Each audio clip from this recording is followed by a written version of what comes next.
eu estou aqui na ilha de Patmos, diante do mar Egeu, na Grécia, para dizer para você sobre a esperança. A esperança é Jesus.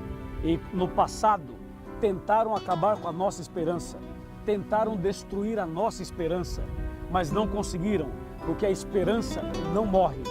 A esperança é Jesus.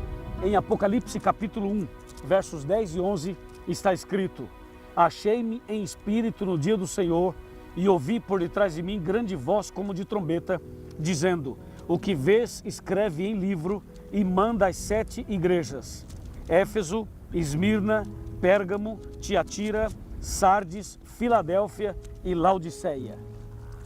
Eu quero convidar você para fazer um estudo profundo e ter uma visão geral, panorâmica, das 7 igrejas do Apocalipse. Essas 7 fases começaram na cruz do Calvário no ano 31 e vão terminar, sabe quando? Quando Jesus voltar. Prepare o seu coração para entender essa grande verdade mostrada, revelada aqui na ilha de Patmos.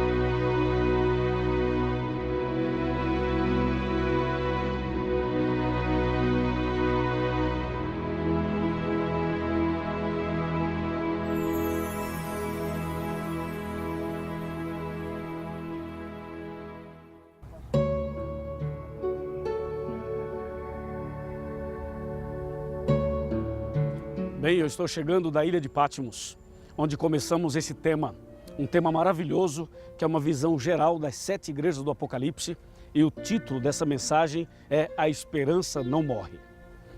Para você ter uma ideia do que a Bíblia fala, o livro do Apocalipse especialmente, sobre as 7 igrejas, nós vamos dar uma passada agora nos capítulos 1, 2 e 3 do livro do Apocalipse. Para isso, vamos abrir a Bíblia Sagrada para começar ou para continuar esse estudo tão maravilhoso. Em Apocalipse capítulo 2, versos de 1 a 7, nós temos a primeira carta de Jesus a Éfeso.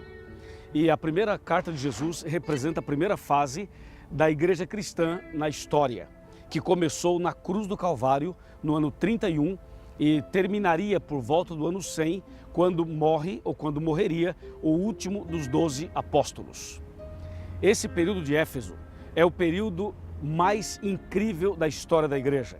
É quando a igreja primitiva pôde viver, pôde praticar de verdade os princípios da palavra de Deus.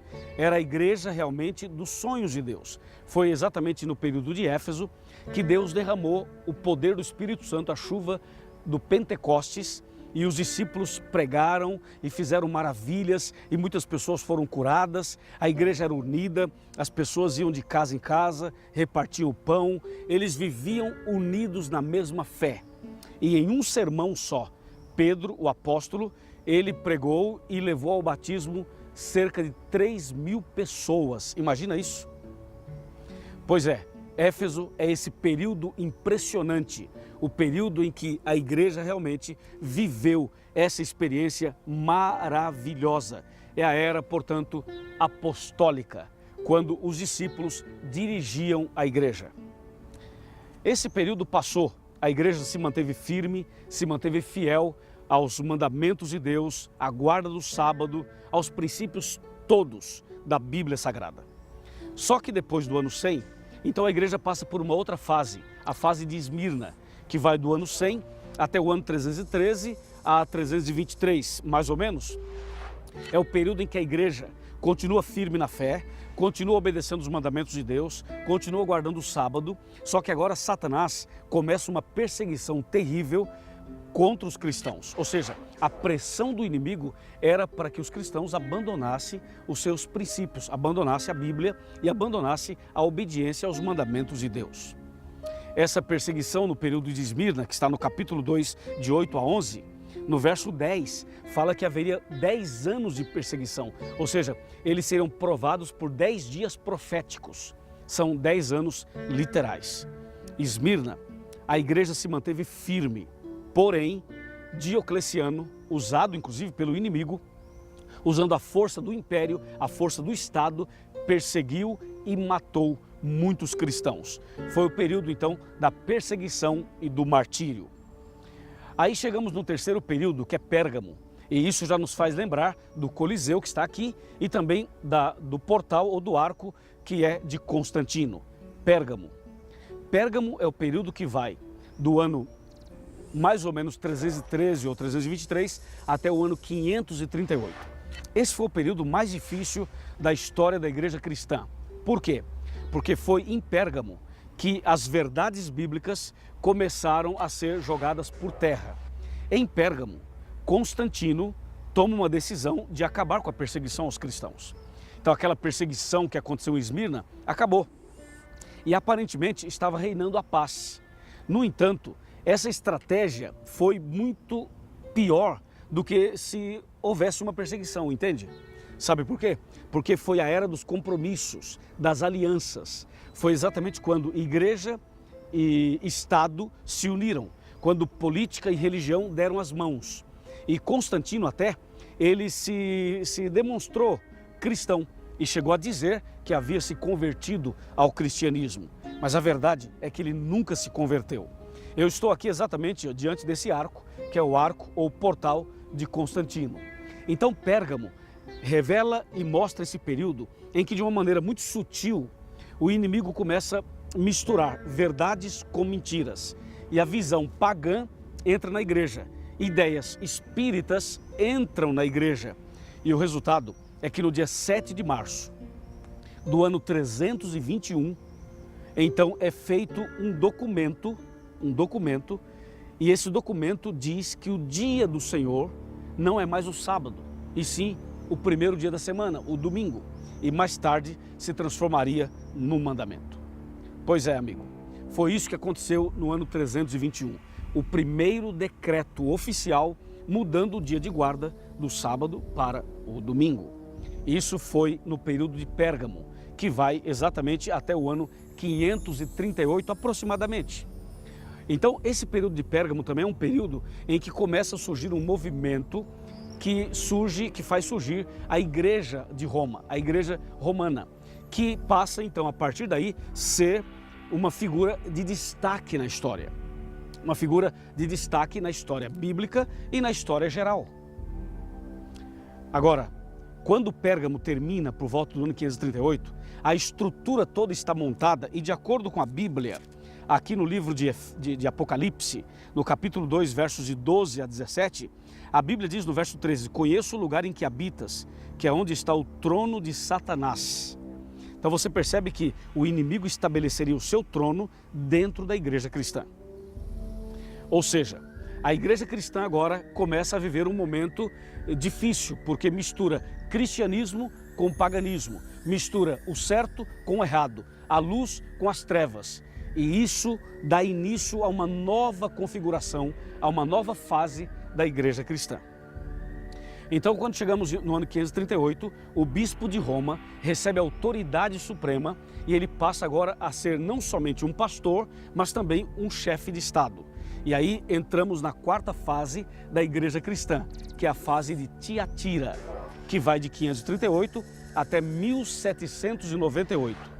Ou seja, 1260 anos. Só que no meio desse período, nós destacamos o ano de 1517, que foi o ano em que Martinho Lutero se levantou para dar início à reforma protestante do século XVI. Tiatira, portanto, é o período da apostasia total.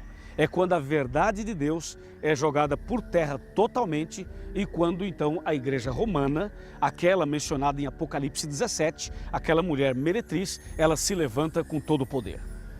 A supremacia papal, então, ela passa agora a controlar, a dominar e ela passa agora a assumir o controle. Foi o período da Santa Inquisição, que de santa só tinha o nome, não é verdade? Porque foi uma verdadeira chacina.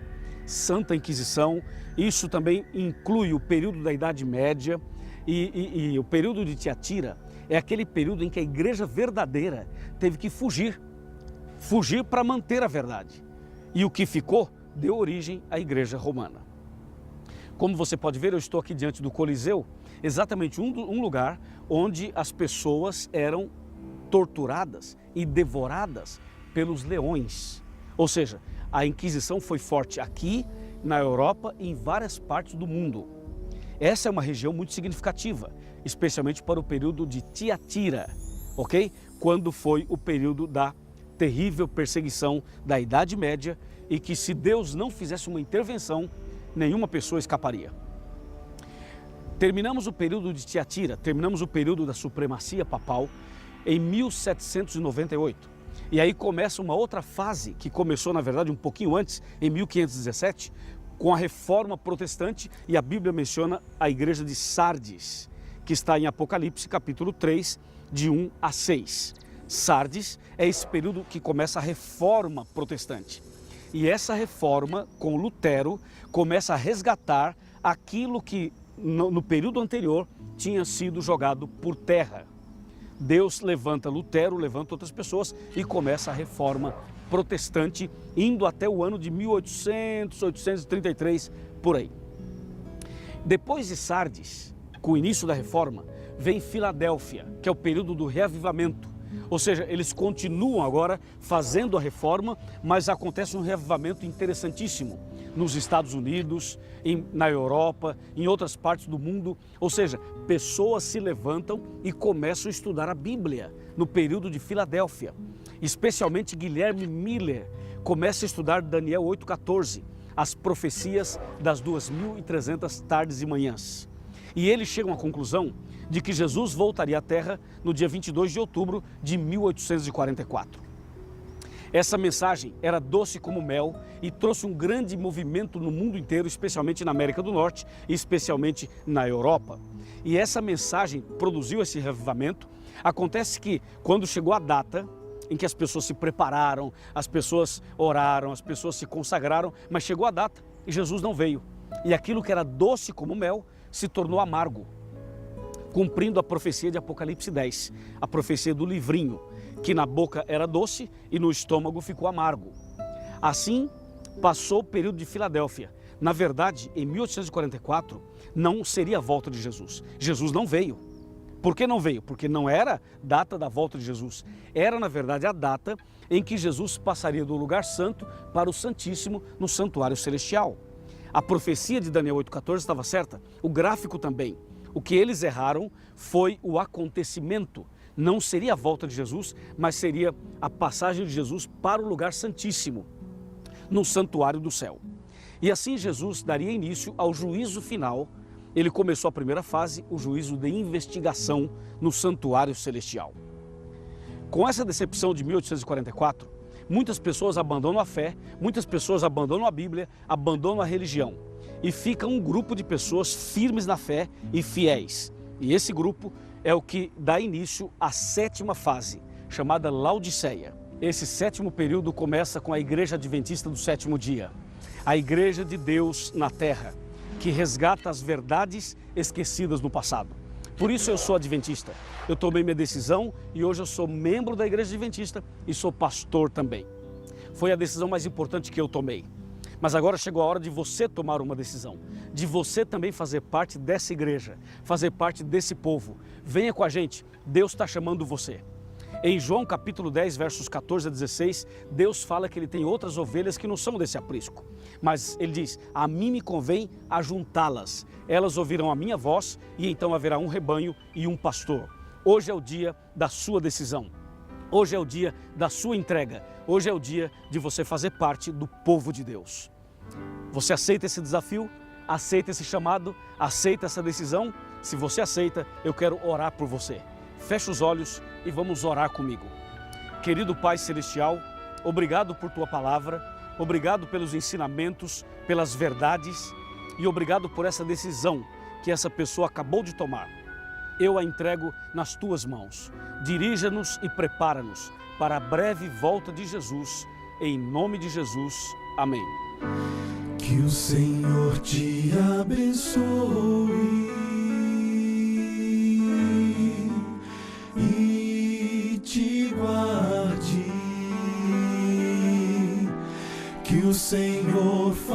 faça resplandecer seu rosto sobre ti e tenha misericórdia de ti, de ti. Que o Senhor sobre ti levante o céu